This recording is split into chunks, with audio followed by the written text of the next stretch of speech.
O genki desu ka?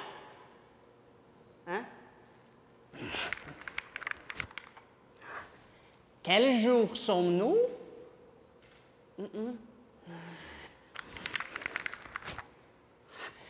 Que dia é hoje? Ah, finalmente português. Muito bem. Português. Espera. 2020? Que lugar é esse? Fortaleza! Não. Tem alguma coisa errada? Eu não devia estar aqui, eu devia ter voltado assim uns 520 anos a mais. Alguma coisa deve ter atrapalhado o meu sistema. Um crucifixo, ou um arco e flecha, um cocar, talvez. Ai, não, eu acho que não. Alguma coisa maior, provavelmente alguma coisa maior. É isso! A primeira missa no Brasil. Eu queria ter voltado para esse dia, para esse lugar. Mas você me trouxe para perto do quadro do Vitor Meirelles, não é mesmo? Um dia você ainda me coloca numa confusão de verdade. Vocês não estão entendendo nada, não é? Muito bem, deixe-me explicar. Eu sou uma sentinela do tempo. O meu trabalho é viajar por aí, no tempo e no espaço, para cima, para baixo, para frente e para trás, mudando pequenas coisas que no futuro podem se tornar grandes problemas. Muito bem, na nossa última assembleia foi decidido que esse momento, a primeira missa no Brasil, foi um momento chave para como as coisas se desenrolaram no futuro. Então eu fui enviado para mudar algumas coisas que aconteceram aqui. Eu tenho aqui comigo alguns artefatos históricos. Vejamos. Cartas de Pero Vaz de Caminha para Dom Manuel, o rei de Portugal, dizendo como as coisas eram quando eles chegaram aqui, antes mesmo dessa terra se chamar Brasil. Vocês não sabiam que essa terra teve outros nomes antes de se chamar Brasil? Eles deram nomes demais. Quando os portugueses chegaram aqui, eles chamaram logo de Monte Pascoal, porque eles avistaram um monte e era Páscoa. Monte Pascoal. Não pegou muito, não durou muito tempo. Eles logo chamaram de Nova Lusitânia, porque os lusitanos eram como eram chamados os portugueses. Eles também chamaram de Nova Cabralha. Alguém imagina por quê? Nova Cabralha? Pedro Álvares Cabral, aquele que aqui chegou primeiro, fincando a sua bandeira, conquistando, inventando esse país. Mas será? Quando os portugueses aqui chegaram, outras pessoas já viviam nessas terras. Os índios, exatamente! E por acaso alguém sabe como os índios chamavam esta terra? Eles chamavam de Terra das Palmeiras, ou em Tupi-Guarani, Pindorama. Mas poucas pessoas sabem disso. E justamente por isso eu fui enviado para este momento, para tentar fazer com que a cultura dos índios, os saberes dos índios, não sejam apagados do tempo. Veja só. Eu tenho aqui nas minhas mãos 2 livros escritos por um autor cearense que contam histórias sobre índios. Veja só. Iracema, índia dos lábios de mel, de cabelos negros como a graúna, de sorriso doce e hálito perfumado. Peri, índio altivo, nobre e radiante, de coragem invencível e sublime heroísmo.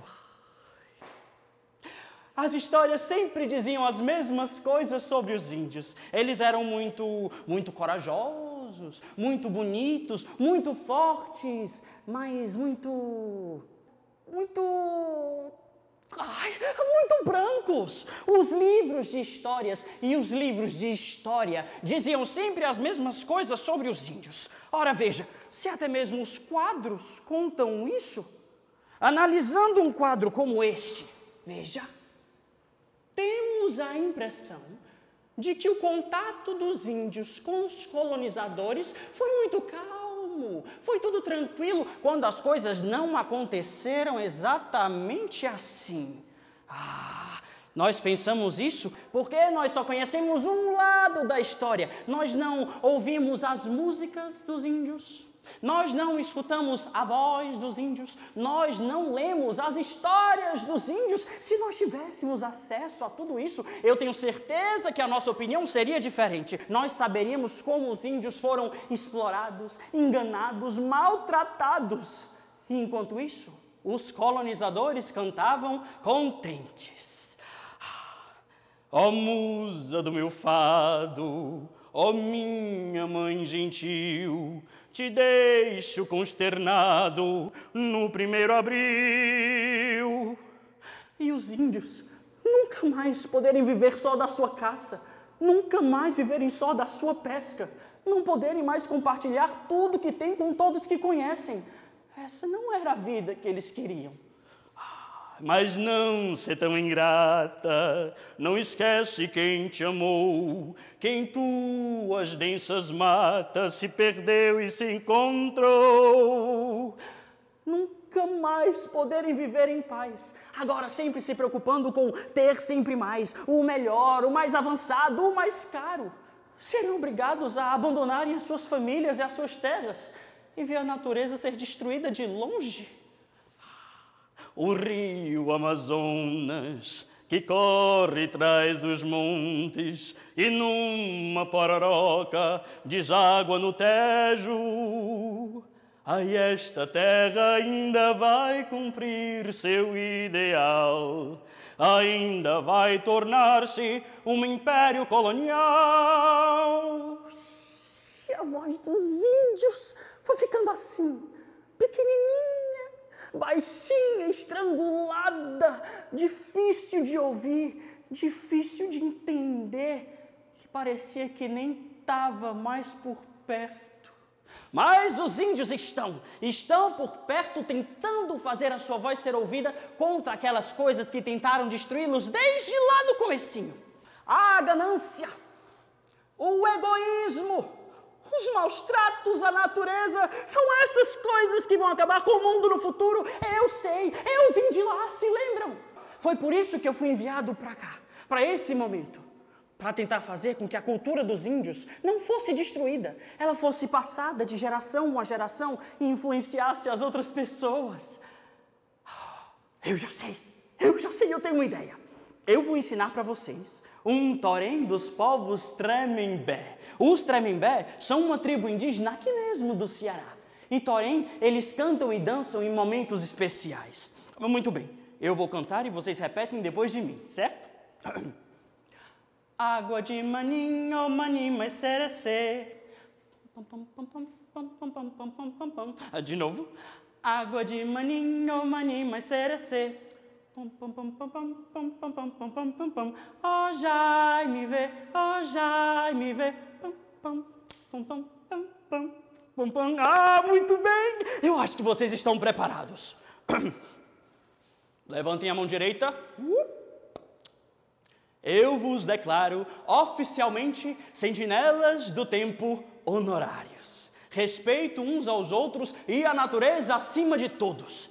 Eu vou voltar para o passado para tentar mudar como as coisas aconteceram lá atrás. Enquanto isso, vocês ficam responsáveis por mudarem as coisas no presente e impactarem no futuro. Ah, muito bem.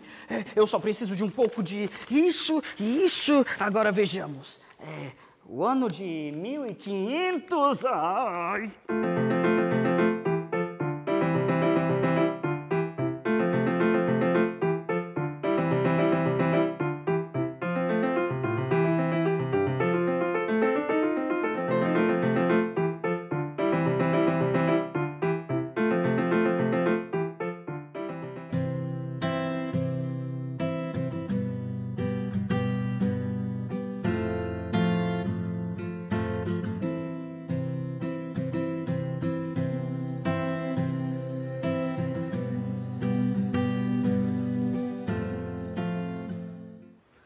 Oi, A história que eu vou contar para vocês hoje é de um artista internacionalmente conhecido.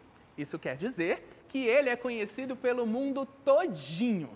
Mas antes de eu contar a história dele para vocês, nós vamos precisar viajar.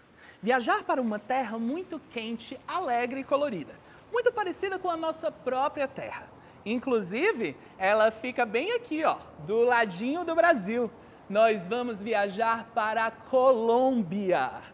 A Colômbia é um país muito bonito, com muitos rios, montanhas, árvores e lindas praias. Nossa história começa na cidade de Medellín, uma cidade conhecida por ter as flores mais bonitas do mundo e por suas lindas paisagens paradisíacas.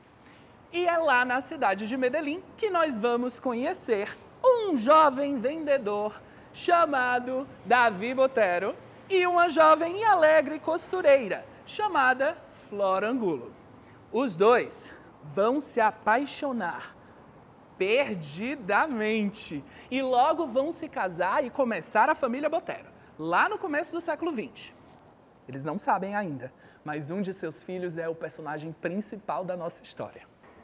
Em 1928, nasceu o primeiro filho, que se chamava Juan. Em 1932, nasceu o segundo filho, que se chamava Fernando.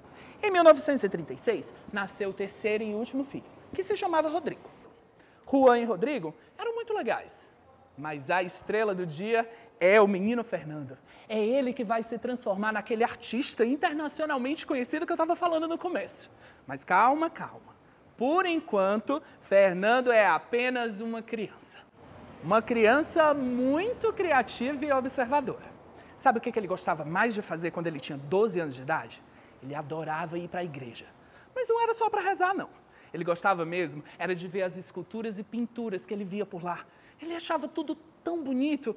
Aqueles anjinhos de bochechinha redonda, de cabelos cacheadinhos.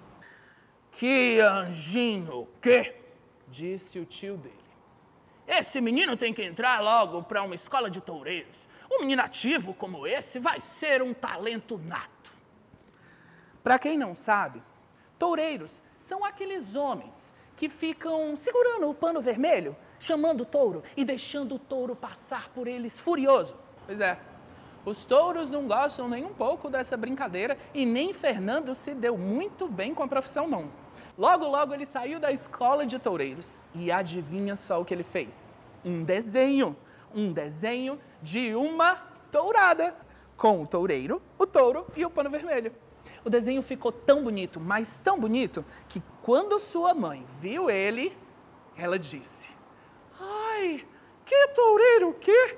Um menino criativo e imaginativo como esse tem que ser artista. É um talento nato. E tratou de incentivar o menino a desenhar cada vez mais. E ele foi ficando cada vez melhor. Com 16 anos, 4 anos depois, ele teve suas ilustrações publicadas no jornal El Colombiano, um dos jornais mais importantes do país. Esse menino era só orgulho, 16 anos e já tinha o seu trabalho reconhecido. Sabe o que ele fez com o dinheiro que ele ganhou? Ele foi estudar. Sim, estudar, porque mesmo quando a gente tem muito talento, como o Fernando tinha, a gente sempre tem que tentar melhorar cada vez mais. E foi exatamente isso que ele fez. Ele estudou, estudou, estudou, praticou, praticou, praticou, trabalhou, trabalhou, trabalhou.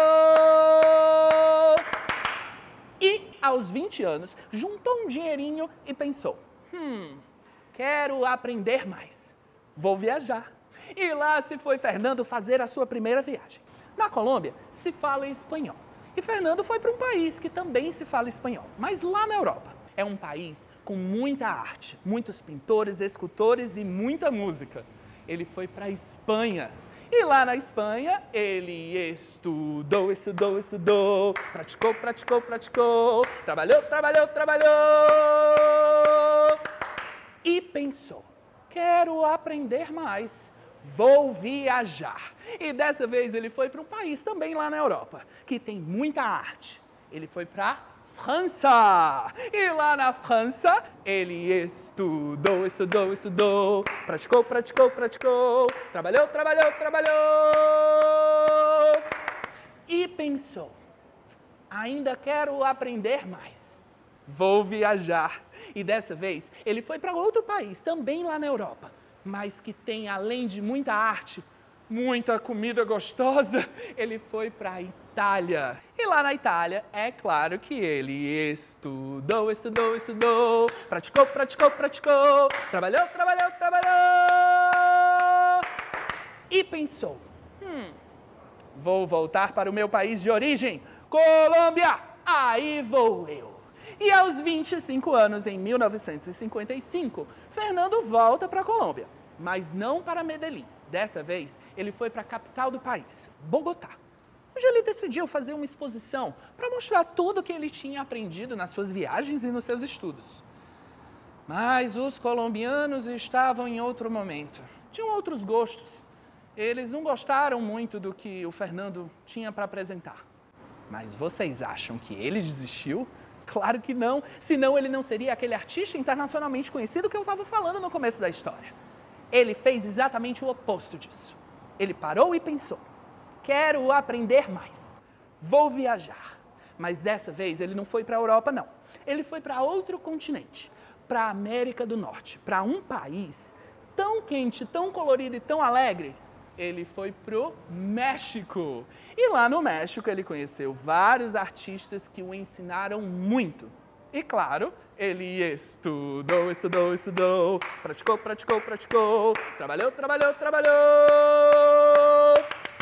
E um ano depois, com 26 anos de idade, ele foi para outro país, também lá na América do Norte. Ele foi para os Estados Unidos, mais especificamente para a cidade de Nova York, uma das maiores cidades do mundo. E lá ele resolveu fazer outra exposição para mostrar tudo o que ele tinha aprendido. E essa exposição foi um sucesso. Todos elogiaram muito o estilo de Fernando Botero. Os críticos o elogiaram muito e ele, mais uma vez, foi reconhecido por todo o seu talento.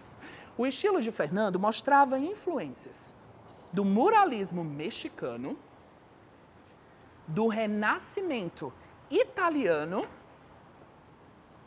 e, depois de um tempo, começou também a mostrar influências do surrealismo espanhol. Vocês querem saber como era o estilo do Fernando? Era esse aqui, ó, de todos esses quadros que eu mostrei para vocês. E o estilo dele continua assim até hoje, dando formas redondas e robustas a todas as pessoas em suas obras. Fica engraçado, né? Mas olha, as pessoas levam o trabalho do Fernando muito a sério, porque ele fez disso uma maneira de criticar, de falar sobre os problemas da vida, de mostrar situações realistas, retratando a ambição e a ganância das pessoas. E depois disso, Fernando foi só sucesso. Depois de um tempo, ele começou a fazer reproduções de obras muito famosas. Mas, claro, sempre colocando o seu estilo próprio, como nessa daqui. E aí o Fernando passou a vida inteira estudando, aprendendo e trabalhando. Depois de um tempo, ele começou a fazer também esculturas. Esculturas que eram tão lindas quanto os seus quadros. E aí ele fez mais sucesso ainda. O estilo de Fernando foi conhecido pelo mundo inteiro. Fernando passou todos esses anos e ganhou várias premiações, mas nunca deixou de tentar ser cada vez melhor. Ele se casou, teve filhos e vive uma vida muito feliz até hoje. E claro, sendo um artista do mundo como ele é, ele tem residência em vários lugares. Estados Unidos, na Itália, na Espanha. E em todos esses lugares, adivinha o que ele faz? Ele estuda, estuda, estuda, pratica, pratica, pratica, trabalha, trabalha, trabalha.